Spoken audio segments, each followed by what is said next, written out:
Et si je vous parle de la technique Shusugiban, de bois brûlé, de méthode ancestrale japonaise, d'huile de lin, on vous dit tout dans ce nouvel épisode. Allez Loulou, on leur dit tout? Ah mais dis tout, moi oui on leur dit tout. Mon nom c'est Adrien Denham, bienvenue sur Culture Physique, la chaîne où on parle jardin et musculation et bien d'autres sujets comme la permaculture, l'alimentation, l'autonomie, la santé et la physiologie. Je fais suite à ma première vidéo de présentation où je vous en avais brièvement parlé et c'est aujourd'hui la rencontre avec Axel, mon futur partenaire. On va vous expliquer, vous présenter notre démarche, pourquoi on a choisi cette technique pour vos futures structures de jardin, bac, coffrage, arche, etc. Et on se retrouve tout de suite devant l'atelier d'Axel. Allez, j'oubliais un petit générique quand même. Ouais, quand même. Hop Gordon, allez go!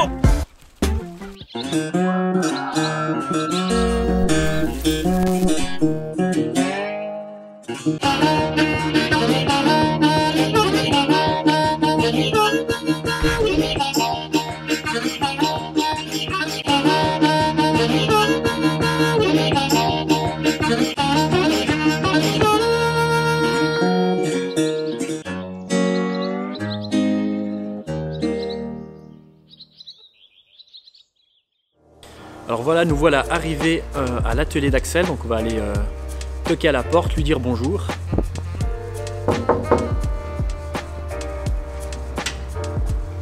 Yo mec! Yo Adri, ça va ou quoi? Toi tu rigoles, t'as entendu mon arrivée, mon bruit de corbeau. Ouais, Bon Axel, si tu peux nous présenter un petit peu l'atelier en quelques phrases. alors avec plaisir. Avant notre arrivée dans cet atelier, c'était déjà un autre atelier d'un mec que voilà on connaissait pas. L'atelier, à savoir qu'il n'était pas du tout comme ça. C'était de la moquette, il n'y avait rien, les murs étaient jaunes, on a refait tous les sols. Et puis on a fait aussi toute la partie voilà, outillage, machines, on a acheté, récupéré des machines d'occasion, des gauchisseuses, etc. Stockage où on a tout notre bois massif, à savoir aussi du panneau, mais on utilise moins de panneaux, donc voilà, là c'est tout l'espace de stockage. Ici on a la circulaire, caché par un panneau, tac. Là on a fabriqué nos petits établis sur roulette pour pouvoir travailler au milieu de l'atelier et puis pouvoir circuler autour. Là on a tout ce qui est machines portatives, compresseurs, aspirateurs, scie à pendule, tout le panneau d'outillage qu'on a fabriqué nous-mêmes et qu'on a tout fixé au mur. Et puis là un peu espace machine, et plus grand espace où on peut circuler, tourner autour si on a des grosses pièces. Typiquement là on a un gros storyboard qui est en train d'être fait. Et puis ça nous permet de pouvoir vraiment manœuvrer autour et puis être à l'aise quand on travaille quoi.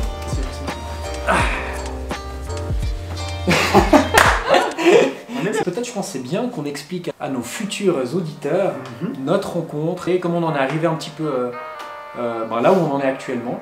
Peut-être avant même toute chose, tu sais quoi? Juste résumer. Alors qui je suis? Ouais, alors Migliorigny Axel. Hein. J'ai 30 ans dans un petit mois. J'ai fait une formation de menuisier, 4 ans de formation normale, j'ai eu mon CFC. Ensuite j'ai fait un complément d'ébéniste parce que je savais pas forcément ce que je voulais faire. En plus, j'ai fait donc du coup presque 6 ans de formation dans le bois.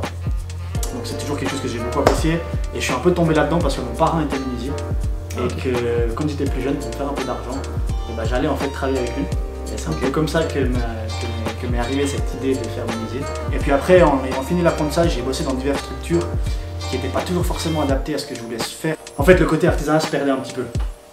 Et du coup, le métier m'intéressait toujours, mais j'avais plus forcément envie de travailler là-dedans.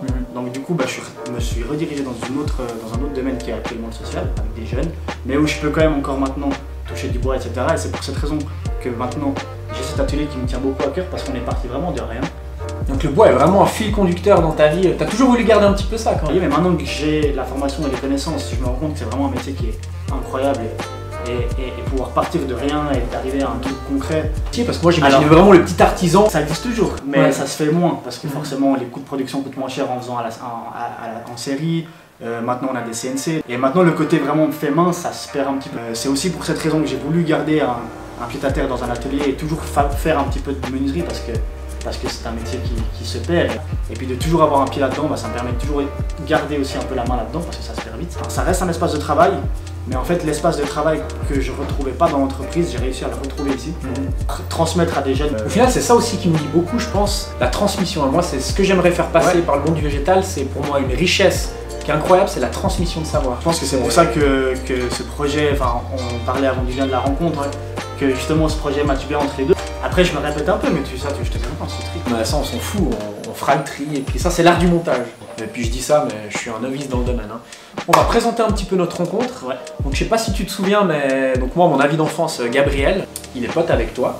Et puis j'expliquais un petit peu à Gabriel mes projets. Il m'a dit mais je sais pas moi, contacte, j'ai un pote Axel, il est un peu designer en bois, enfin il est passionné du bois, il a tout un apprentissage et une formation là-dedans. Quand il m'a dit ça, moi ça m'a fait un déclic. En plus c'est un ami de mon meilleur ami, donc je sais qu'il s'entoure de gens de qualité qui ont un peu ces mêmes valeurs que lui, que je partage. Et puis du coup je t'ai contacté. Voilà, peut-être que je t'ai pas trouvé.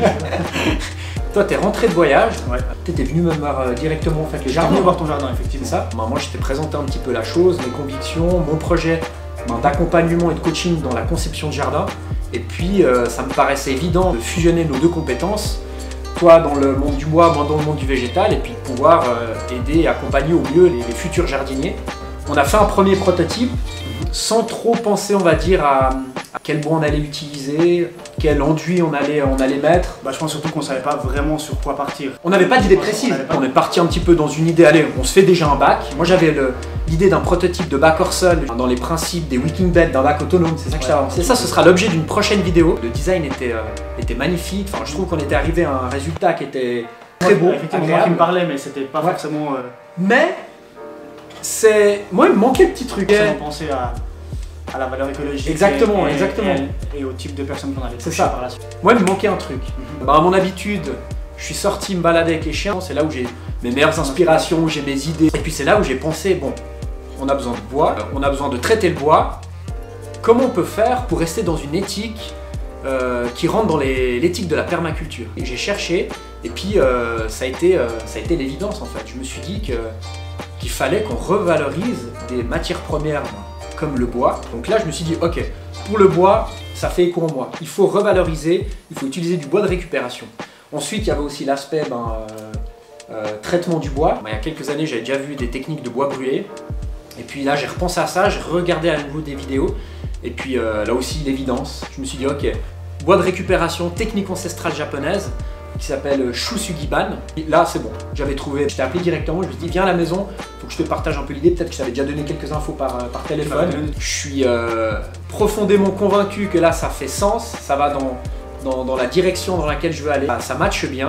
Et puis je t'ai présenté le truc, traitement du bois pour qu'il dure sur les intempéries, à cause des champignons qui peuvent décomposer le bois, les insectes, etc. Et puis effectivement quand j'ai réfléchi un peu à ça, que tu m'as présenté les idées, que j'ai été renseigné aussi de mon côté, je me suis dit c'est vrai que ça c'est vraiment un truc dans lequel pareil, pour en revenir un peu à l'artisanat d'avant, qui s'était perdu et qu'on pourrait remettre un peu au goût du jour. Et puis c'est vrai que si on va regarder un peu les caractéristiques de cette technique, imputrescible, résistant aux insectes, résistant aux UV, qui dure après, selon les statistiques, entre 80 et 100 ans. Après tout dépend de l'essence du bois utilisé aussi. Bien sûr, de résistance, en termes de technique pour rendre un bois du moins naturel, tout le monde naturel, voilà, c'est ça.